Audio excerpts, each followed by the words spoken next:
We've been beaten. We've been assaulted. We've been harassed.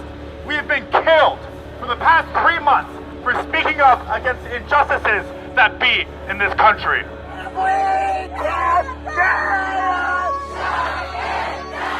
My name is Osse. I'm 22 years old and I'm from Brooklyn, New York. And I'm running for New York City Council District 36.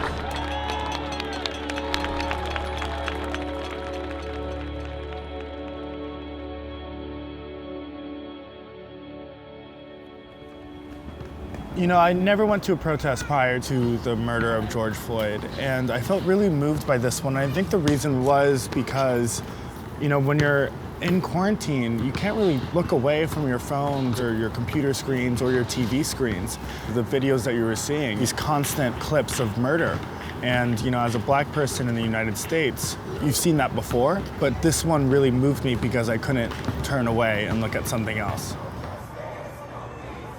Right before the pandemic, I was unemployed.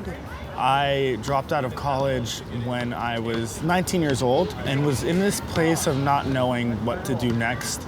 Even though there were extremely tragic events that took place during the pandemic, like the murder of George Floyd, in a way, I was able to, you know, put my ducks in a row and realize what I wanted to do in life.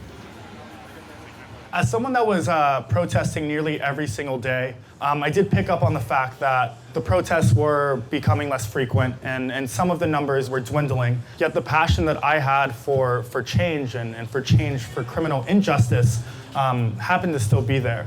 They want us to look like we are the bad people. We are peacefully protesting.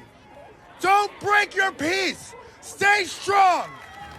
I found myself becoming a leader naturally. I mean, I never thought I would enter politics, but I've always been someone that's been very vocal about things that I've been dissatisfied with. And I think when you stand up and other people see that, they feel inspired.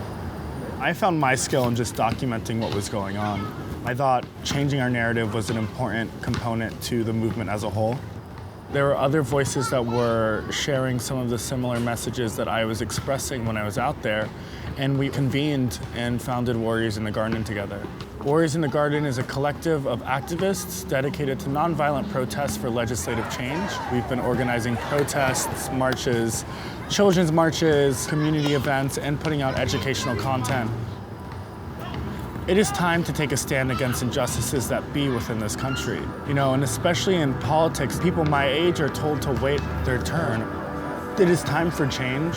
It is time to revolutionize our future because the status quo is killing.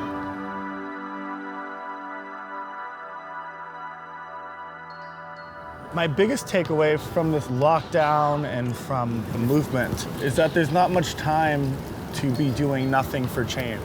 I think everything that we do, whether it's art, whether it's politics, whether it's just being, should be going towards positive change.